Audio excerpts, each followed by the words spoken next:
कफज हृदय रोग विचार। हमने बिल्डअप किया, पहले हमने वातज हृदय रोग पर बात की, फिर उसके बाद हमने पित्तज हृदय रोग पर बात की। अब हम कफज हृदय रोग पर विचार कर रहे हैं। कफज हृदय रोग विचार करने से पहले जो नए सदस्य हैं उनके लिए एक कफ पर भी विचार कर लेंगे। तो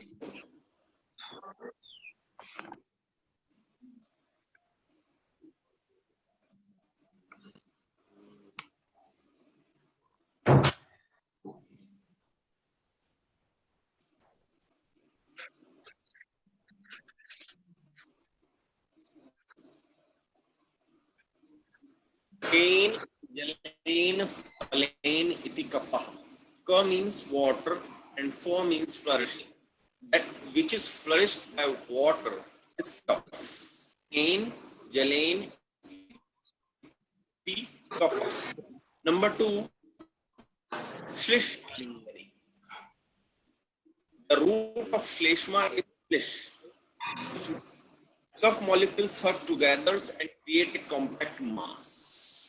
तो हमको ये बात बहुत अच्छी तरीके से समझ में आनी चाहिए कि बॉडी की जो बिल्डिंग है, एक ज्वाइंट से दूसरा ज्वाइंट जुड़ रहा है, पूरे शरीर में जो संरचनात्मक स्थिति है वह जो है कफ के द्वारा होती है। तो बार बार हम इस चीज को याद करते हैं कि क्रियात्मक परिवर्तन की यदि मैं बात करता हूं तो मैं वात को देखूंगा, अगर मैं ऊष्मात्मक परिवर्तन की बात करता हूं तो मैं पित्त को देखूंगा, और यदि मैं रचनात्मक परिवर्तन की बात करता हूं तो मैं कफ को देखूंगा। क्योंकि क्रियात्मक, ऊष्मात्मक और रचनात्मक, वो तीन प्रकार के परिवर्तन जो हैं वो हमारे परिवर्तन के लिए उत्तरदायी। कफ जो है, अगर हम उसका महाभौतिक संगठन देखें तो वह पृथ्वी और जल है। और इसके गुण देखें तो गुरु, शीत, मृदु, स्निग्ध, मधुर, स्थिर, पिछला। इनमें से कि जो कफ है वह पृथ्वी और जल महाभूत के द्वारा उत्पन्न होता है, और इसमें जो पृथ्वी के गुण है वो है गुरु और मृदु, स्निग्ध, मधुर। हमें आगे बढ़ना है कफ में, ठीक है। आगे चलते हैं। अब मुझे ये मालूम होना चाहिए कि कोई भी कार्य, मान लीजिए कि संघात हो रहा है या एनाबॉलिज्म हो रहा है, तो दैट इज बिकॉज ऑफ पृथ्वी। गुरु, खर, कठिन, मंद, स्थिर, विशद, सांद्र, स्थूल, गंध गुण बहुलानी पार्थिवानी, तान्य उपचय संघात गौरव करानी।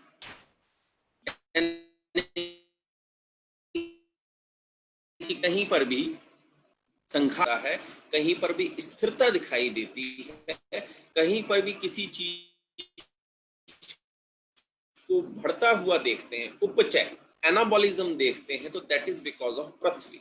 और पृथिव्यात्मकम गंधो ग्राणम गौरवम स्थैर्यम च इति, यानी कि गंध, यानी कि मेरी नासा में पृथ्वी गुण की बाहुल्यता है, गंधो घ्राणम।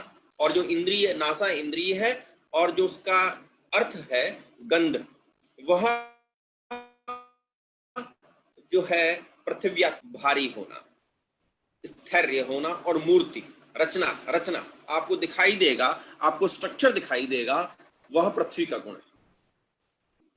द्रव स्निग्ध शीत मंद मृदु पिच्छल रसगुण बाहुल्य, तान्य उपक्लेद स्नेह बंध विषंद मार्दव प्रहलाद करानी। तो ठीक है कि आपने मटेरियल तो ले लिया, यानी कि आपने मिट्टी ले ली, लेकिन जो घर बनेगा वो मिट्टी में पानी डालकर जब गारा बनाएंगे और उस गारे से हम प्लस्तर करेंगे तब जाकर स्ट्रक्चर का निर्माण होगा, और वही स्ट्रक्चर जो है वह जो है टिका रहेगा। तो स्नेह, बंध, विषंद, मार्दव प्रहलाद, प्रहलाद माने कि उत्साह, खुश होना मतलब, और उपक्लेद माने चिपचिपा होना।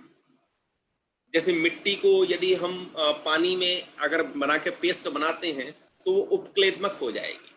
अबात्मकम रसो रसनम शैत्यमार्दव स्नेह क्लेद च।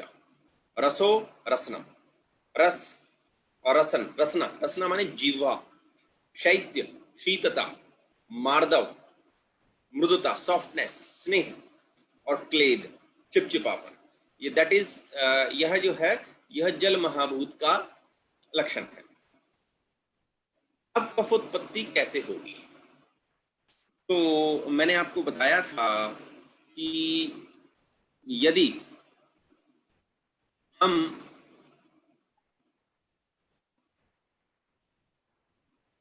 वात की उत्पत्ति कैसे होगी, वात की उत्पत्ति बताई थी कि प्राणवानाम स्त्रोतम हृदय मूलम महास्त्रोत, यानी कि वात किससे जुड़ा हुआ है? प्राणवाह स्त्रोत से जुड़ा हुआ है। अन्नवाहनाम स्त्रोत्साम अमाशय मूलम वामम च पार्श्व, अमाशय और वाम पार्श्व, यह किसको प्रेजेंट करता है? पित्त को। और उदकवानम स्त्रोत्साम तालु मूलम क्लोम च, उदकवा स्त्रोत इसको प्रदर्शित करता है कफ को।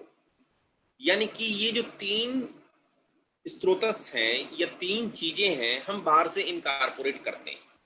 हम सांस बाहर से ले रहे हैं प्राणवाह स्त्रोतस के द्वारा, हम पित्त बाहर से ले रहे हैं अन्नवाह स्त्रोतस के द्वारा, और हम कफ जो ले रहे हैं उदकवाह स्त्रोतस के द्वारा। उदकवाह स्त्रोतस तालु मूलम क्लोम च, तो तालु जो है वह उत्पादक है और क्लोम जो है वह प्रवर्तक है। तो तालु से लेकर क्लोम तक, यानी कि जो आपकी जिह्वा से नीचे जो पैलेट से लेकर पैंक्रियास तक की जो स्थिति है वह किसकी स्थिति है? कफ की स्थिति है। और यह किसके अंतर्गत आती है? जठराग्नि के अंतर्गत आती है, अवस्था पाक। अब अवस्था पाक के अंतर्गत जैसे ही कैसे हुआ कि तीन पाक होंगे। अवस्था पाक में मधुर अवस्था पाक सबसे पहले हो जाएगा, यानी सबसे पहले क्या बन जाएगा? कफ बन जाएगा। अन्नम आदान कर्मा तो प्राणः कोष्ठम प्रकर्षति, अन्न जो है, प्राणवायु जो है वो अन्न को लेकर कहाँ डाल देती है? कोष्ठ में डाल देती है। कोष्ठ में जो पहला पार्ट है वह अमाशय है। उस अमाशय का जो पूर्व भाग है जिसको कि आप फंडस कहते हो, वहां पर अन्न का बोलस बन जाता है, यानी कि वहां पर क्लेदक कफ होता है और वो अन्न का संघात कर देता है ताकि उस पर अग्नि की क्रिया जो है वो अच्छी तरीके से हो सके। तो अब वहां पर ही मधुर अवस्था पाक हो गया। मधुर अवस्था पाक के अंतर्गत कफ उत्पन्न हो गया। पहला कफ जो उत्पन्न हुआ वो क्लेदक कफ था। क्लेदक कफ के बाद ये जठराग्नि की स्थिति हो गई। उसके पश्चात कैसे कैसे चलेंगे? रसवाह स्त्रोतस में जाएंगे। यह भी हृदय भी कफ का स्थान है। हृदय उत्पादक है, प्रवर्तक दशमूल ध्वनि है। यहाँ पर रस जो है रसो अपि श्लेष्मवत, रस कैसा है? श्लेष्म के समान। फिर उस पर हम थोड़ी सी क्रिया करते हैं तो it convert into the mass, mass में कन्वर्ट हो जाता है रस। फिर मास, मासवाह स्त्रोतस में जो स्नायु है वो उत्पादक है, यानी कि लिगामेंट जो है उत्पादक है, और त्वचा जो है वो प्रवर्तक है। प्रवर्तक माने फैलाने वाली, और उत्पादक माने उत्पन्न करने वाली। मेदवाहनम, फिर मास के बाद मेद, मेदवाह स्त्रोतस मेदोवाहनम स्त्रोतम वृक्को मूलम वपावहनम च, जो वृक्क है वह उत्पादक है मेद का, और ओमेंटम वपावहन जो है वो प्रवर्तक है। धात्वाग्नि की स्थिति क्या थी? धात्वाग्नि की स्थिति है, धात्वाग्नि में अब यहाँ पर कफ हमारा जाकर स्थिर हो गया। तो एक बात मुझे क्लियर हो जानी चाहिए कि बाहर से जो आपने पानी लिया, जिस जो जल लिया उदकवाह स्त्रोतस के द्वारा, वह अंदर गया और अंदर जाकर जठराग्नि की स्थिति में वो कफ बना, यानी कि कफ में उत्पत्ति हुई। धात्वाग्नि में या रस, मांस, मेद, मज्जा और शुक्रवाह स्त्रोतस के रूप में जाकर यह कफ स्थित हो गया। कौन कौन से स्त्रोतस आ गए? रसवाह स्त्रोतस, मांसवाह स्त्रोतस, मेदवाह स्त्रोतस, मज्जावाह स्त्रोतस और शुक्र वह स्रोतस। यह निष्ठा पाक की स्थिति थी। और फिर उसके पश्चात क्या हुआ कि विपाक, अंततः क्या हुआ कि जब महाभूताग्नि की स्थिति आई तो पुनः यह पृथ्वी और जल में बदल गया। पृथ्वी यानी कि स्टूल के अंतर्गत और मूत्र जो है वो जल के रूप में शरीर से बाहर निकल गया। ये लय की स्थिति थी। उत्पत्ति कफ के रूप में हुई और धात्वाग्नि के रूप में रस, मांस, मेद, मज्जा और शुक्र बने। और लय की स्थिति में जब इनको शरीर से बाहर निकलना था तो मल और मूत्र के रूप में यह शरीर से बाहर निकल गए। तो इस प्रकार से कफोत्पत्ति को मैंने देखा कि उदक वह स्रोतस से लेकर, उदक वह स्रोतस में तालु से लेकर क्लोम तक जो है वह कफ की स्थिति क्लेदक कफ उत्पन्न करती है और फिर संपूर्ण शरीर में यह रस, मांस, मेद, मज्जा और शुक्र के रूप में स्थित हो जाती है और लय के रूप में मल और मूत्र के द्वारा शरीर से बाहर निकल जाती है।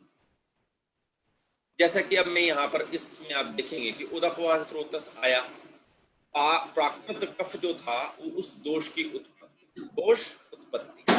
धातु कौन कौन सी थी? रस, मांस, मेद, मज्जा और शुक्र। यह किसको प्रेजेंट कर रहे हैं?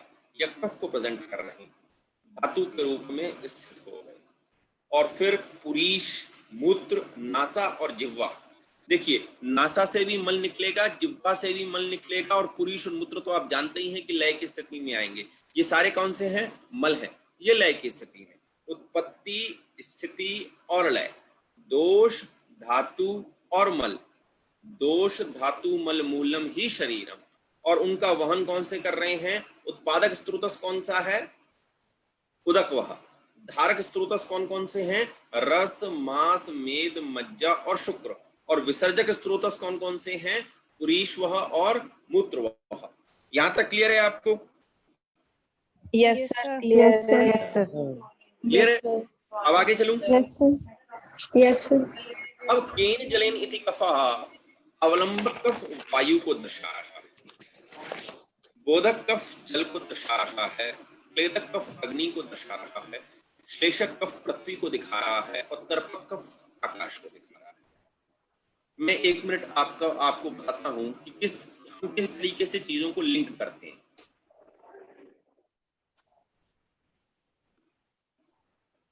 देखिए, हमने जो वात के गुण याद किए थे वात के गुण याद?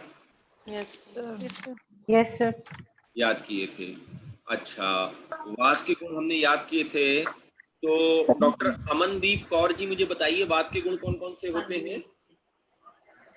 सर रूक्ष, शीतो, लघु, सूक्ष्म, चलथ, विशुद्ध, खर। ठीक है। अब डॉक्टर अंकिता जी मुझे ये बताइए आप कि वात के प्रकार कितने होते हैं? सब 5। कौन कौन से? सब प्राण वायु, उदान वायु, समान वायु। प्राण, व्यान, उदान, समान। ठीक है जी। प्राण, उदान, समान, व्यान और अपान। अपान जी। अब देखिए हम कैसे रिलेट करेंगे कि वात के गुण मैंने बता दिए। एक मिनट,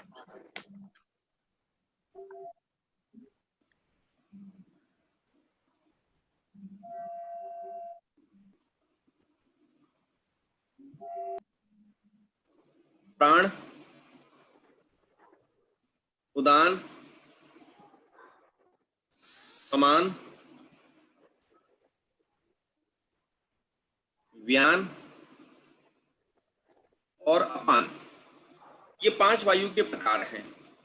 अब प्राण जो है इसमें आकाश महाभूत की अधिकता है। ठीक है जी। जो उदान है इसमें जल महाभूत की अधिकता है।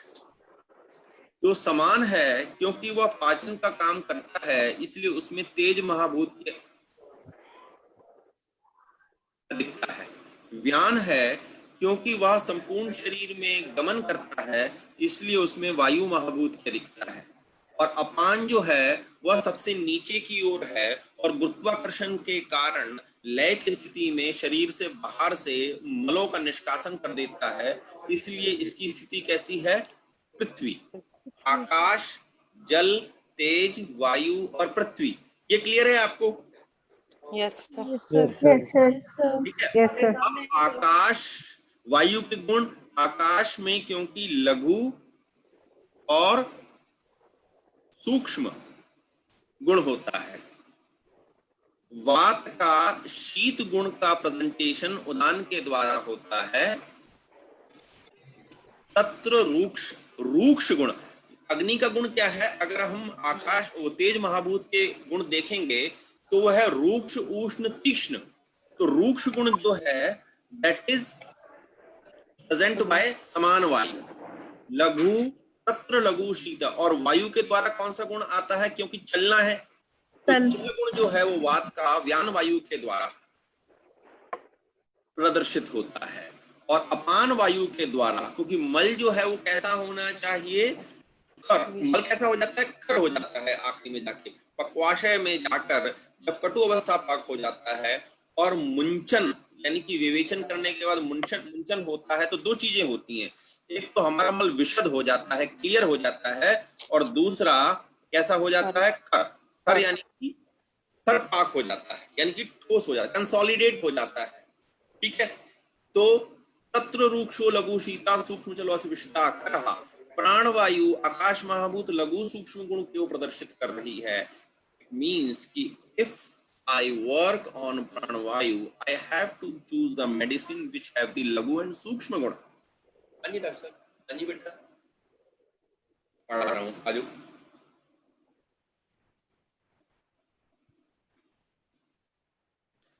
उदान जो है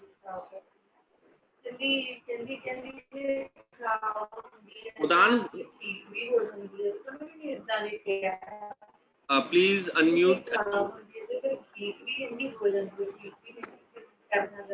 देखिए उदान जो है वह जल, जल महाभूत को प्रदर्शित कर रहा है, और जल जो है वायु का कौन सा गुण आ रहा है इसमें? शीत। ठीक है ना।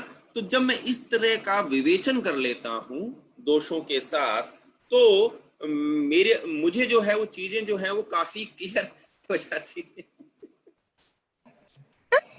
ये आपको बाय कर दो, चलो जाओ bye bye bye bye bye.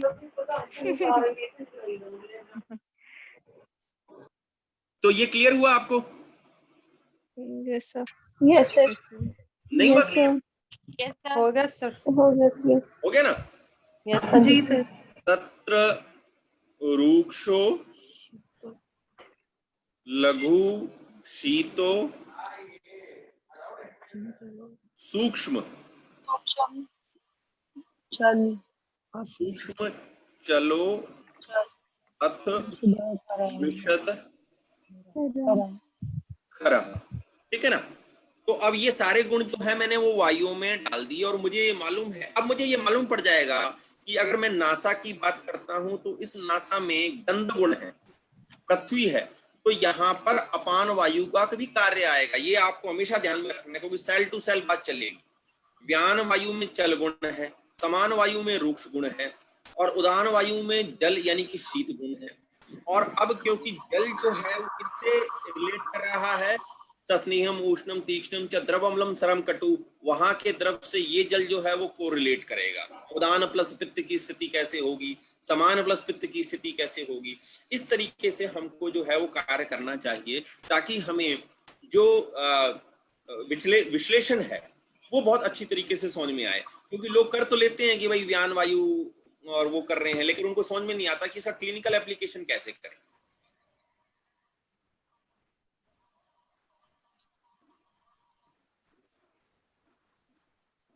तो अवलंबक कफ जो है, क्योंकि यह कहाँ रहेगा? उर स्थान पर रहता है, इसीलिए यह वायु महाभूत प्रधान है।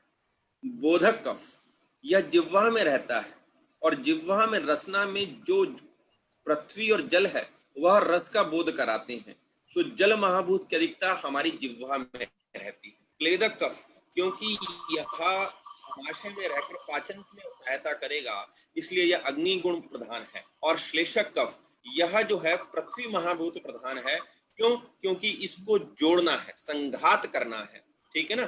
मूर्त करना है तो पृथ्वी गुण की आवश्यकता पड़ेगी, और कफ में आकाश की आवश्यकता होगी क्योंकि यह मस्तिष्क में रहता है, और मस्तिष्क जो है वो आकाश महाभूत प्रधान द्रव्य है। ठीक है जी, ये क्लियर है आपको?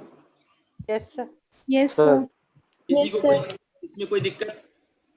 सर वो सर जो क्लेदर कफ है, हाँ जी सर इसकी सर इसको ऐसा नहीं सर बताया गया है कि ये कफ अन्न को गीला करता है सर, क्लेदर कफ। हाँ जी करता है। तो इसमें सर अग्नि गुण की प्रधानता कैसी हुई? हाँ देखिए कैसे हुई, अब ये बात हमको समझ लेनी है कि अगर आपने आपने हवन करते हो, हवन? हाँ जी सर। हवन किया है कभी? हाँ जी सर, देखा तो है। अच्छा कौन बोल रहे हैं? सर अमनदीप। कौन? अमनदीप सर, अमनदीप। हाँ अमनदीप जी। देखिए जब हम हवन करते हैं तो आपने देखा है कि वो थोड़ा थोड़ा करके ओम करके घी डालते हैं। हाँ जी सर। डालते हैं ना? हाँ जी सर, वो बिल्कुल। घी जो है वो अग्नि को कैसा कर देता है? सर प्रदीप्त कर बढ़ाता है। हाँ बढ़ा जी। देता है ना अग्नि को। तो हाँ जी सर। ये वही कफ है, ठीक है ना? ओके, ठीक क्या है सर। करने की बजाय क्या कहो, उस अन्न को इतनी मॉइस्चराइज कर रहा है कि वो आग पकड़ ले, ठीक है ना? ओके, अगर ठीक हम है सर। एकदम पूरा घी डाल देंगे 1 किलो करके तो वो आग बुझ ठीक जाएगी। है सर। हम धीरे धीरे कर कर जो है वो कफ डालते हैं, ऐसे चम्मच पकड़ ठीक है लेते हैं और सर। कहते हैं ओम स्वाहा, और वो धीरे धीरे जो है वो अग्नि पकड़ता रहता है। अब हम ये हाँ कहेंगे जी सर। ये तो गीला है और ये हाँ तो जी सर। है, ये तो आग को बुझा देना चाहिए, लेकिन ये आग हाँ को जी सर, बढ़ाता है। समझ में आ गई आपकी बात? हाँ जी सर, बिल्कुल। द्रुतम अनिल पित्तहरम रस शुक्र ओजसाम हितम निर्वापनम मृदुकरम स्वर्वर्ण प्रसादनम। ठीक है जी, आगे चलूं? Yes sir. हाँ जी सर। ठीक है जी। यस तो सर। इसी तरीके से क्या होता है कि हम हमेशा क्या कहते हैं कि आप अपनी जो बॉडी है, इस बॉडी का जो मध्य भाग है ये हवन कुंड है। इस हवन कुंड में आपने अग्नि को, जल को और पृथ्वी को इसी तरीके से डालना है जैसे हम हवन में डालते हैं। और जिस प्रकार से हवन से शुद्धता उत्पन्न होती है, ऊर्जा उत्पन्न होती है, उसी प्रकार से हमारे शरीर में ऊर्जा उत्पन्न होती है, ठीक है ना? हमें ऐसे बिल्कुल ठूस ठूस के नहीं खाना चाहिए, हमें हमेशा ये भाव रखना चाहिए कि जो मैं अन्न ग्रहण कर रहा हूँ या किसी महान कार्य के लिए कर रहा हूँ। आप तो क्या करते हो कि गए फिर खा खा के और फिर मतलब अपने पेट का ऐसा बुरा हाल कर देते हो कि कुछ पूछो नहीं, और शादी में जाते तो सारे ही भूल जाते हो आप लोग। तो इस बात का आपने ध्यान रखना है। अब हम बात करते हैं जिस कफ की हृदय से संबंधित है, और ये अवलंबक कफ है।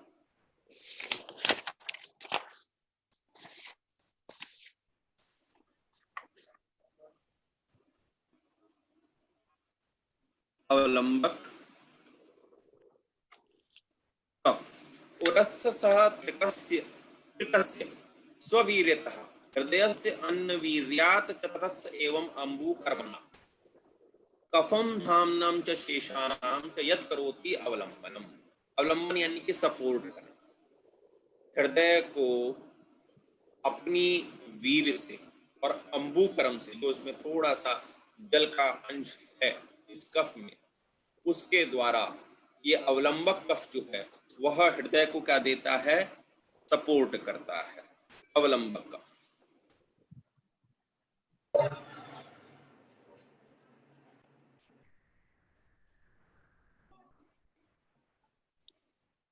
अब कफ का जब क्षय होता है तो अब जब हम बीमार पड़ेंगे तो या तो कफ क्षय हो जाएगा या कफ वृद्धि हो जाएगी या कफ का प्रकोप हो जाएगा। श्लेष्मशये रूक्षता अंतर्दहा अमाशयेतर श्लेष्माशय शून्यता संधि शैथिल्यम तृष्णा दौर्बल्यम प्रजागरणम च। सुश्रुत सूत्र का ये श्लोक है। जब श्लेष्म का क्षय हो जाता है तब हमारे शरीर में, क्योंकि यह सॉफ्टनेस को दिखाता है, तो रूक्षता उत्पन्न हो जाती है। जब क्षय हो जाता है शरीर में अंदर थोड़ी सी दाह होने लग जाती है, और अमाशय जो है, जो श्लेष्म आशय है, वहां पर ऐसा लगने लग जाता है कि जैसे शून्य है। संधि शैथिल्यम, तो संधि शैथिल्यम यानी कि जितने भी जॉइंट्स हैं वहां पर कट कट की आवाज आने लगती है बिकॉज ऑफ द कफ जो है, जो श्लेषक कफ है वह कम हो गया, प्यास ज्यादा लगती है, दौर्बल्य हो जाता है और प्रजाग्रम, ठीक है ना, रोगी जो है वह जागता रह जाता है। यूजुअली आपको इसमें वात और पित्त के थोड़े से बढ़े हुए लक्षण आपको दिखाई देंगे। श्लेष्मा अग्नि सदनम प्रसेकस्य आलस्य गौरव, जब कफ बढ़ जाता है तब वह अग्नि का नाश कर देता है। जैसा कि मैंने कहा कि थोड़ा थोड़ा घृत जो है या थोड़ा थोड़ा जल जो है, सुभाषितानी में भी लिखा हुआ है कि यदि आप थोड़ा थोड़ा जल बीच बीच में मुहुर मुहुर करके पीते हो तो क्या होता है, वह अग्नि की वृद्धि करता है। लेकिन एकदम एक सारा आप वो जल पी लेते हो तो वह अग्नि का नाश कर देता है। तो जब श्लेष्मा अधिक बढ़ जाती है तो वह अग्नि को दबा देती है। प्रसेक, लार जो है वो मुंह से टपकती है, आलस्य हो जाता है, गौरव हो जाता है। श्वेत्य, सफेद पड़ जाते हैं जब प्रकोप होता है, शीतता होती है, अंगों में डिसलोकेशन सा फीलिंग होता है, श्लथ अंगत्व, और व्याधि के रूप में आपको श्वास और कास और अत्यधिक निद्रा जो हो आती है। रसो अपि श्लेष्मत्व, ऐसा कहा गया है, जैसा रस होता है वैसा ही श्लेष्मा का प्रकोप का लक्षण होता है। जब मुझे इसका चिकित्सा सूत्र समझाया गया तो उन्होंने कहा कि आपने कटु कषाय औषध का प्रयोग करना है और वमन कराना है, आपने शिरोविलोचन देना है, आपने नस्य देना है आपने, और जो इसके लिए एक पर्टिकुलर ड्रग बताई गई वो मधु बताई गई। इन कफ का नाश यदि आपने करना है तो मधु का यूज करना है। आप देखिए, यूजुअली लोग क्या समझते हैं, जो बेकार कफ होता है ना, वहां पर डायबिटीज में कफ बहुत अच्छा है, लेकिन लोग ये कहते हैं कि डायबिटीज कफ जो है, मेरे को तो डायबिटीज है जी, मैं शहद कैसे खाऊं, ठीक है ना। जबकि शहद जो है वो वातकर होता है और कफ पित्त नाशक होता है, प्रमेय में बड़ा यूजफुल है, लेकिन लोग चीनी घोल के बनाते हैं इसको, इसीलिए वो ये कफ जो है वो शहद जो है वो, अगर शुद्ध शहद है तो वह उसको लेने में कोई भी दिक्कत नहीं है, और वह मेद का क्षय भी करता है। सुबह उठकर यदि आप एक गिलास में, वो आप सबको मालूम होता है कि एक गिलास में नींबू डालकर और शहद डालकर यदि आप पीते हो तो वो मेद का क्षय करता है। ऐसा सुना है ना आप लोगों ने? जी हाँ जी सर। Yes sir. हाँ जी, हाँ जी, कोई कुछ बोल रहा था? हाँ जी सर, नींबू क्यों लेते हैं साथ में? मधु तो सर वो तो रुक्षता प्रदान करता है, तो देखिए, अम्ल और रूक्ष या दोनों मिलकर इस तरीके से करते हैं कि वो पाचन भी बहुत तेजी से कर दे, क्योंकि मान लीजिए कि उसने गंध तो इकट्ठा कर दिया लेकिन उसका पाचन नहीं हुआ, तो पाचक जो है वो साथ में देते थे। उष्ण जल पाचक, अम्ल जल अग्नि दीपक और पाचक, और मधु वातकर कफ पित्त नाशक, यानी कि त्रिदोष नाशक स्थिति का एक कॉम्बिनेशन बना दिया है। ओके, ठीक है सर। कफज हृदय रोग। सर एक मिनट, मैं पूछना चाह रहा था कि शहद को गर्म नहीं लिया जाता ना? हाँ जी, हाँ जी, बिल्कुल नहीं लिया जाता। तो गर्म पानी डाल के लेने से वो नुकसान करेगा? हाँ जी, देखिए एक मिनट, इसको भी समझ लीजिए।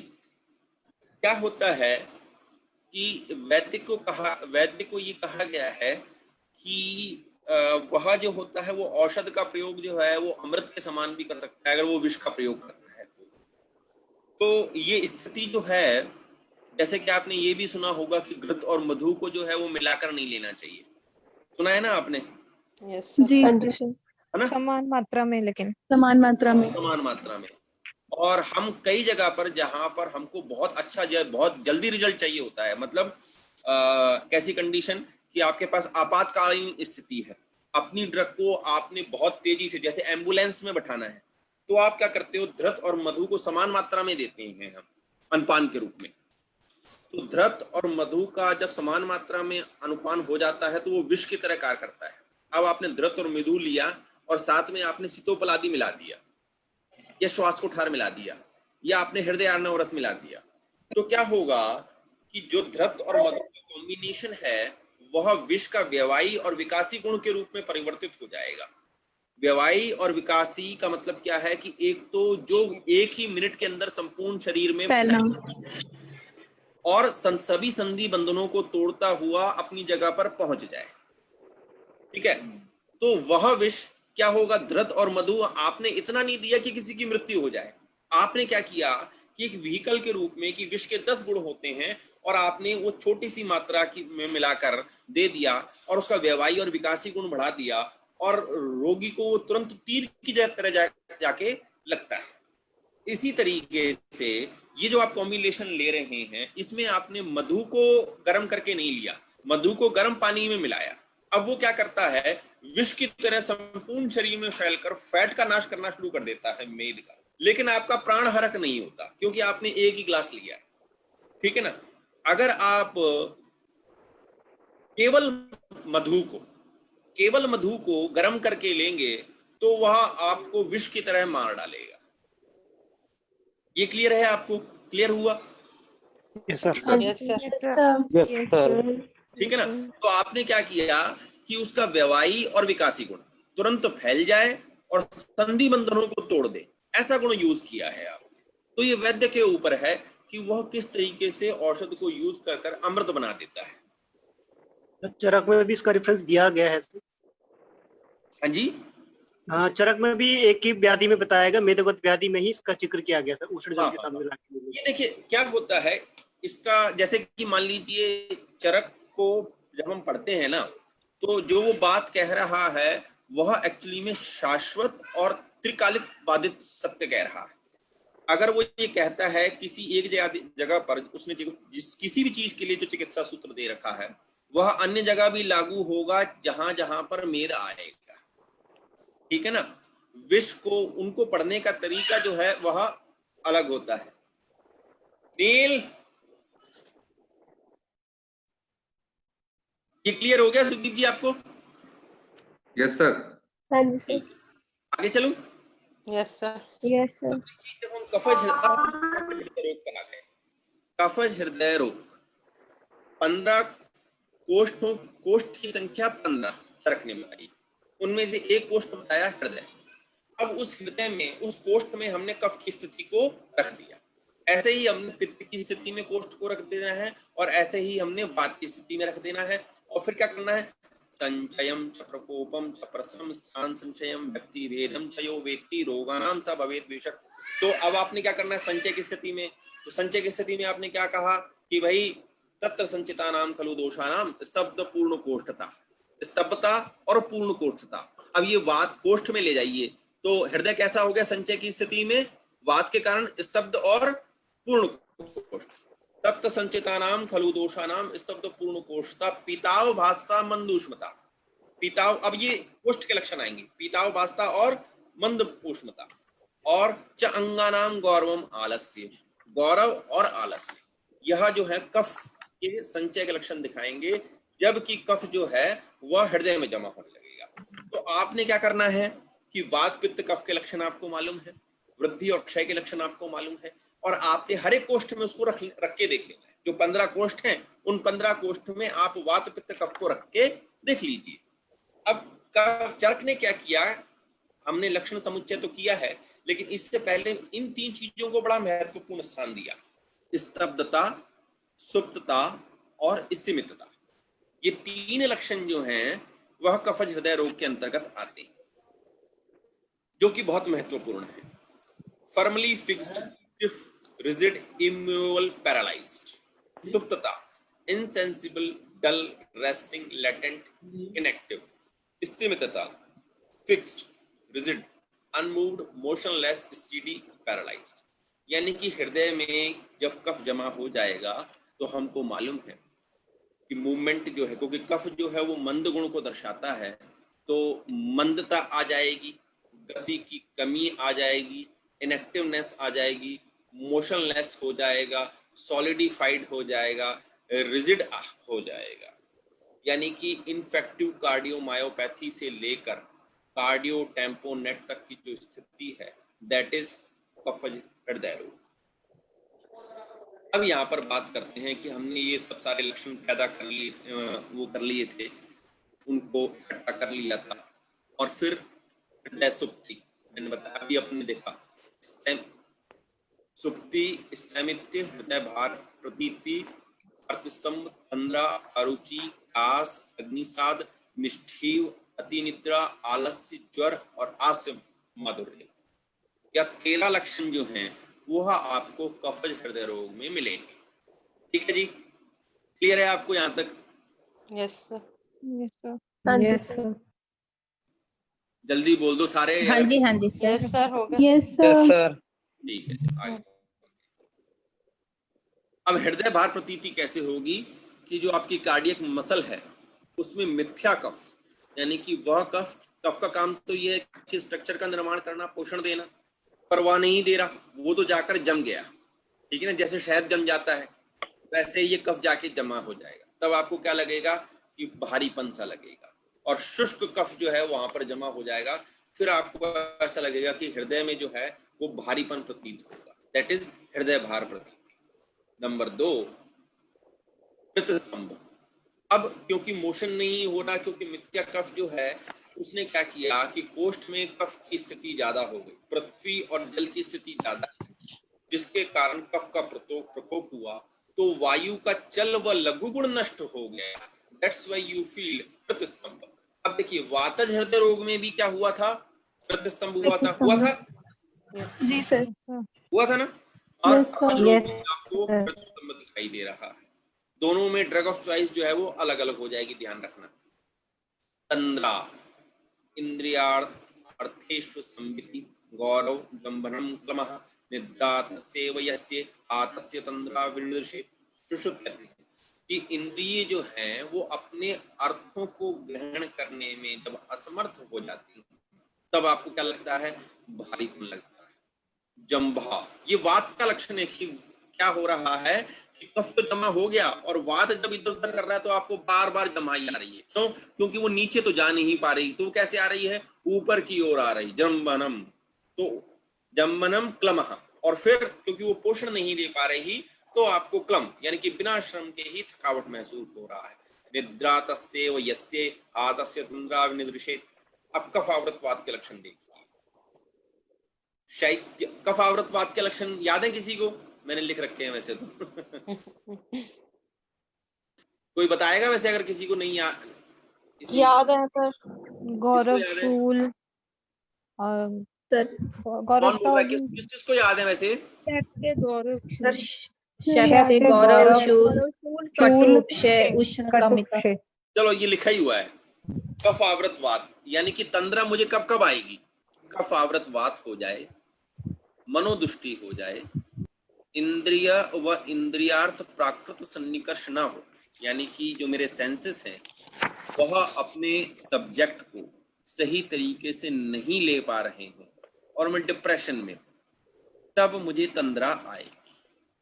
कफ आवृतवात का लक्षण क्या बताता है कि वात को कफ ने चारों तरफ से आवृत कर लिया, जैसा कि हमने पहले भी देखा कि हृदय में अब कफ का स्थान है और वहां पर कफ जो है मिथ्या कफ जो है, इसलिए मिथ्या कफ लिखा है क्योंकि हृदय तो वैसे ही कफ का स्थान है। अगर आप कहोगे कि भाई वहां पर आके जमा आ गया तो उसमें कौन सी बड़ी बात है, इसलिए वहां पर लिख दिया गया कि मिथ्या कफ जमा हो गया है। शैत्य गौरव शूलानी, यानी कि आपको ठंड लगेगी, आपको भारीपन लगेगा और वायु के कारण आपको क्षूल उत्पन्न होगा, और जैसे ही आप कटु तिक्त कषाय आदि चीजों का सेवन करेंगे तो आपको लगेगा कि मैं ठीक हो रहा हूं, क्योंकि कफ का विलयन होगा। आप लंघन पर जाएंगे, आप परिश्रम करेंगे, आप रूक्ष और उष्ण चीजों के खाने की इच्छा जो है वो व्यक्त करेंगे, तब यह कफ आवृतवात के लक्षण है। तंद्रा,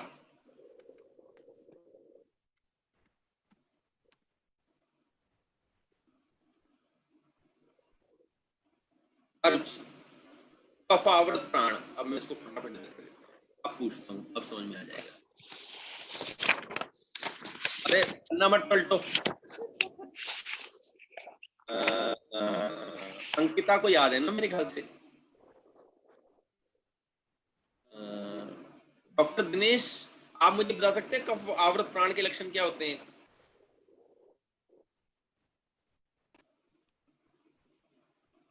नहीं नहीं नहीं, कोई बात नहीं, छोड़िए छोड़िए छोड़िए, कोई बात नहीं। देखिए हम सीधे आते हैं, बता देते हैं सर। हाँ जी कफ आवृत प्राण के ना, हाँ जी हाँ जी, सर मेन तो वही था, श्वास अवरोध ठीक है ठीक है ठीक है। देखिए कफ आवृत प्राण, स्ठीवनम शवथु उद्गारानि श्वास उच्छ्वास संग्रह प्राणे कफावृते रूपान्य अरुचि छर्दी एव च। यानी कि रोगी जो है उसको छींक और थूक आएगी, उद्गार आएगा, श्वास और उच्छ्वास का संग्रह हो जाएगा, यानी कि उसको लेने में काफी कठिनाई होगी। प्राणे कफावृते रूपान्य अरुचि और छर्दी, कफ जो जिमा हो जाएगा वो एक तो अरुचि उत्पन्न कर देगा और छर्दी भी आए, छर्दी यानी कि उल्टी भी हो जाएगी कफ की। अरुचि एक लक्षण लिखा हुआ है। अब आपने सारे देख लेने हैं। अरुचि जो है वो कफ आवृत प्राण को दिखा रहा है। कास कफ आवृत प्राण भी है और उदान भी। मैंने यहाँ पर कफ आवृत उदान के लक्षण लिखे हैं। आवृते श्लेष्म उदाहरण उदाने वैवर्ण्य वाक् स्वर ग्रह दौर्बल्यम गुरु गात्रम अरुचि प्रजायते।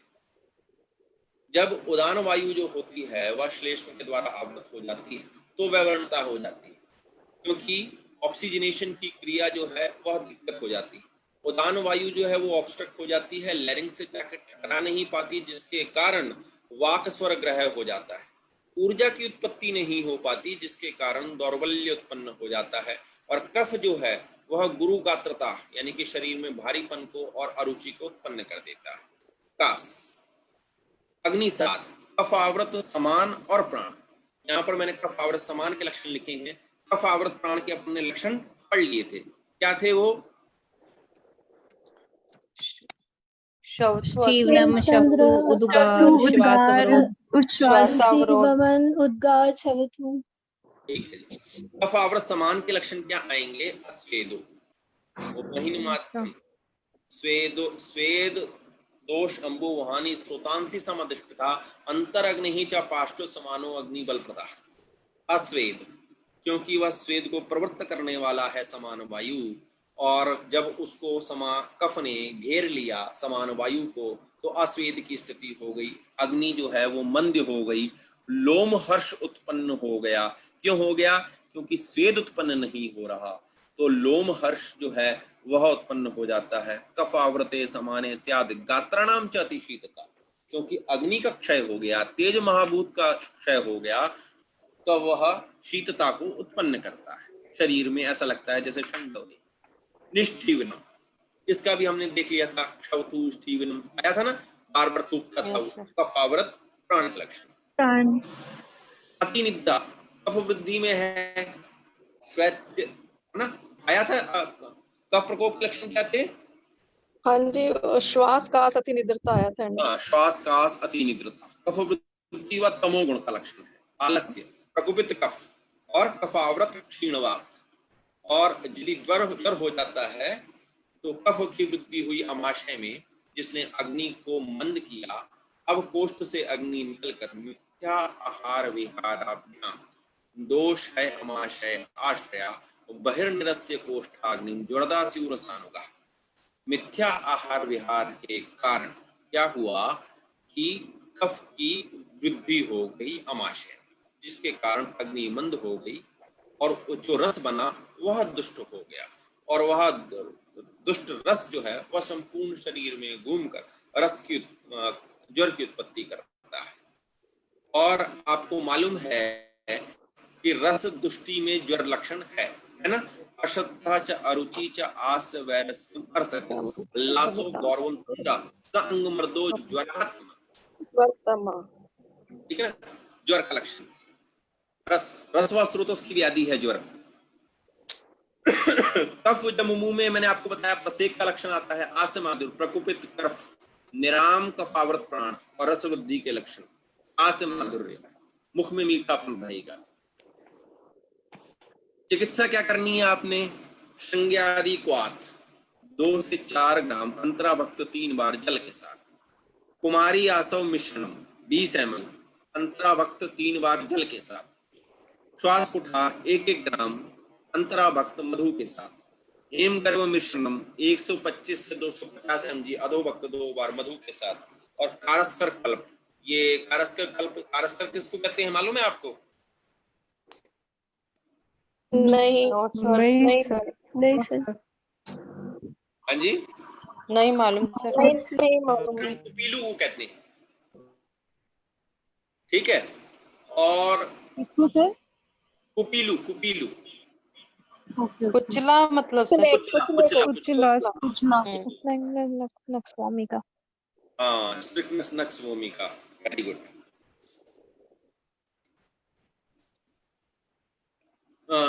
चंद्र प्रभावती ले सकते हो आप रसायन काल में हनी के साथ दालचीनी का पाउडर मिला के। अधोभक्त में अर्जुनरिष्ट। विष्णुन्दुक जो हमने कारस्कर कल कहा था ना आपको, रसायन काल में या उदान काल में हनी के साथ। अंकायन गुटी समान काल में हॉट वाटर और पंचकोल आसव के साथ। हिंगवाष्टक चूर्ण समान काल में हॉट वाटर के साथ। पुण्यनवादी तेल इंटरनली हृदय बस्ती, और इंटरनली भी ले सकते हो आप और हृदय बस्ती भी दे सकते हो पुण्यनवादी तेल की। भल्लातका आसव जब ग्रंथि बन जाए हृदय में तब अधोभक्त। दशमूलारिष्ट अधोभक्त। कस्तूरी भैरव रस वेगावस्था, यानी कि आपको अगर एकदम ऐसा लग रहा है कि एमआई आ गया है तो कस्तूरी भैरव रस की 2 गोली तुरंत जो है वो जीभ के नीचे जिंजर रूस के साथ दे देनी है, ऊपर से दशमूलारिष्ट डाल देना है, रोगी तुरंत जो है वो रिकवर कर जाता है। सुख विरेचन क्वास 60 ml in bed time with Arogyavardhini Vati. यहाँ तक मैंने आपको बताया। यहाँ पर कुछ चीजें मुझे आपके साथ दोबारा डिस्कस करनी है। एक तो मुझे आपको हेमगर्भ मिश्रण पढ़ाना है, एक कुमारी आसव मिश्रण बनाना है, और ये किस तरीके से काम करेंगे कफित हृदय रोग में ये बताना है। यहाँ तक अगर आपको समझ में आ गया हो तो फिर हम इसकी चर्चा बाद में करेंगे। यहाँ तक किसी को कोई सवाल पूछना हो तो जो मैंने बता दिया है चर्चा बाद में करनी है उसको छोड़कर। ठीक है सर, समझ आ गया सर। सबको समझ में आ गया? हाँ जी सर। हाँ जी, हाँ जी, हाँ जी, सर पूछिए। हिंगवाष्टक चूर्ण वात कफ शामक होता है। अभी तक हम मैंने ये तो बात करनी है आपसे। ये अवस्थित ट्रीटमेंट है ना।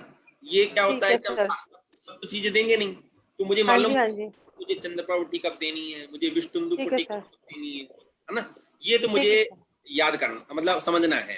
ये अवस्थित चिकित्सा है। आपके पास आएगा, जैसे मैंने वेगावस्था लिखा हुआ है, हृदय बस्ती कब देनी है, बल्लातका अब ना तो अर्जुनारिष्ट भी है, बल्लातका भी है और दशमूलारिष्ट भी है। तो किस कंडीशन में कफ हृदय रोग की कंडीशन में आपको अर्जुनारिष्ट देना है, कब आपको बल्लातका देना है, और कब आपने दशमूलारिष्ट देना है। ठीक है ना? ठीक है। ठीक है।